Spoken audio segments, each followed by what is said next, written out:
چند دن پہلے میرے ایک حساس اور دردمند عزیز نے مجھے اس بات کی طرف توجہ دلائی۔ جناب جاوید احمد غامدی صاحب کا ایک کلپ تھا جس میں وہ اپنے سامنے ایک چٹ رکھ کر ایک سوال کا جواب دے رہے تھے۔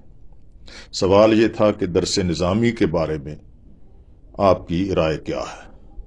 تو انہوں نے اس کا جواب دیتے ہوئے یہ فرمایا کہ درس نظامی تو ایک ایسا نصاب تعلیم ہے کہ جس کو عجائب گھر میں رکھ دینا چاہیے۔ درس نظامی کا علمی مقام کیا ہے؟ درس نظامی کی صحیح جگہ جو ہے وہ میوزیم ہے۔ اگر کوئی عجائب گھر بنایا جائے تو اس میں رکھ دینا چاہیے اہتمام کے ساتھ۔ مجھے انتہائی افسوس ہوا اس بات پر کہ یا تو وہ درس نظامی کے بارے میں لا علم ہیں، انہیں کچھ پتہ ہی نہیں ہے کہ اس کی تفصیل کیا ہے، اور یا وہ جان بوجھ کر جسے تجاہل عارفانہ کہتے ہیں وہ درس نظامی کی اہمیت کو اپنے قارئین اور سامعین جو ہیں ان کی نظروں میں ختم کرنے کی کوشش میں مصروف ہے۔ درس نظامی کیا ہے اور جناب جاوید احمد غامدی صاحب کے تبصرے کی حیثیت کیا ہے؟ درس نظامی یہ 8 سال کا نصاب ہے جو ابتدائی صرف نحو سے لے کر قرآن اور حدیث کی تعلیم تک مکمل نصاب ہے۔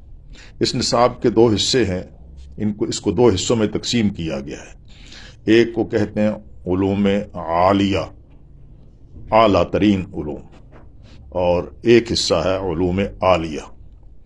علوم عالیہ تو وہ علوم ہیں جن کے سیکھے بغیر کوئی شخص بھی عربی زبان کی جو دستاویزات ہیں یا ہمارا سرمایہ ہے قرآن اور حدیث کی صورت میں اسے سمجھ نہیں آ سکتی۔ علوم عالیہ میں کیا ہے؟ صرف ہے، نحو یعنی گرامر، جس کو عام زبان میں گرامر کہتے ہیں، عربی زبان کے گرامر، عربی زبان کو سمجھنے کے لیے بنیادی قواعد و ضوابط، عربی عبارت اور الفاظ اور ان کا جو گہرا علم ہے، مفہوم ہے، اسے سمجھنے کے لیے جو کچھ پڑھایا جاتا ہے درس نظامی میں اسے علوم عالیہ کہتے ہیں، یعنی ذریعہ علوم عالیہ حاصل کرنے کے۔ لیکن علوم عالیہ کیا ہے؟ ایک تو ہے اصول فقہ، دوسرا ہے فقہ، تیسرا ہے اصول حدیث، چوتھا ہے حدیث، پانچواں ہے اصول تفسیر، اور چھٹا ہے تفسیر۔ آپ خود اندازہ کر لیں کہ قرآن مجید کی گہری بصیرت، گہرا علم اور احادیث مبارکہ کا گہرا علم اور گہری بصیرت حاصل کرنے کے لیے، اور جو فقہ قرآن و حدیث سے اسلامی فقہ مرتب ہوئی ہے، فقہائے کرام کی قبروں پہ اللہ رحمت نازل فرمائے، انہوں نے امت کے لیے قرآن و حدیث سے مسائل لے کر انہیں منضبط کیا ہے، مرتب کیا ہے، وہ فقہ اور پھر اس کے لیے اصول، یہ علوم عالیہ ہے۔ ایسے دنیا میں کسی اور زبان کو، انگریزی ہو تو اس کے لیے گرامر ہے، اردو ہے تو اس کے لیے گرامر ہے، کوئی بھی زبان اور کسی زبان کا لٹریچر اور اس کا ادب پڑھنا ہو تو اس کے لیے یہ گرامر اور علوم عالیہ ضروری ہوتے ہیں۔ قرآن و حدیث میں کیا ہے؟ احادیث میں جسے آخری درس نظامی کا آخری سال قرار دیا گیا ہے وہ ہے دورہ حدیث کا۔ دورہ حدیث میں سیاستہ ہے، احادیث کی تمام کتابیں۔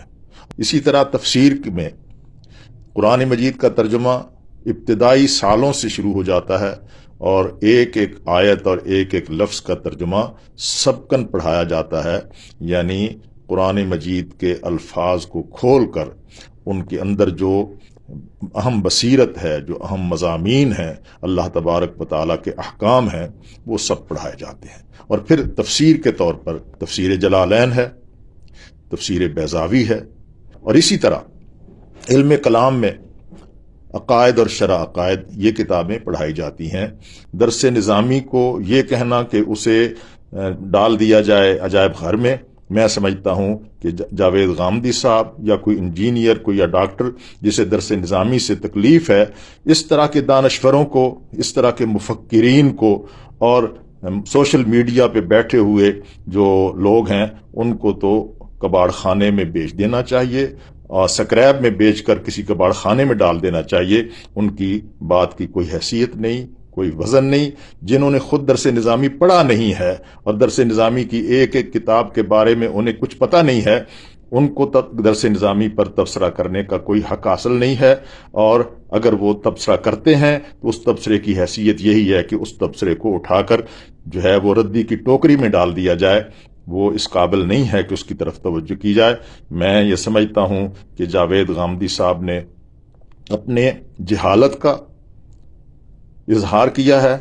انہیں درس نظامی کے بارے میں کچھ علم نہیں ہے.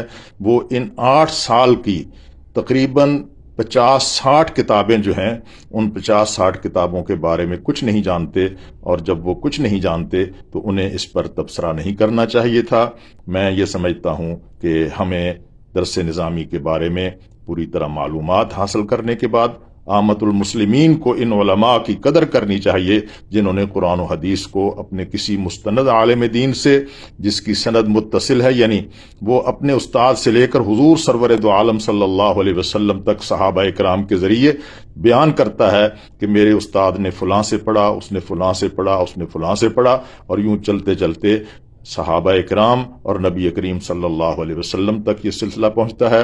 اس سے زیادہ معتبر، اس سے زیادہ قیمتی، اس سے زیادہ مقدس سلسلہ کسی اور کے پاس نہیں ہے جتنا سلسلہ، مقدس سلسلہ درس نظامی کے فارغ التحصیل علماء کے پاس موجود ہے.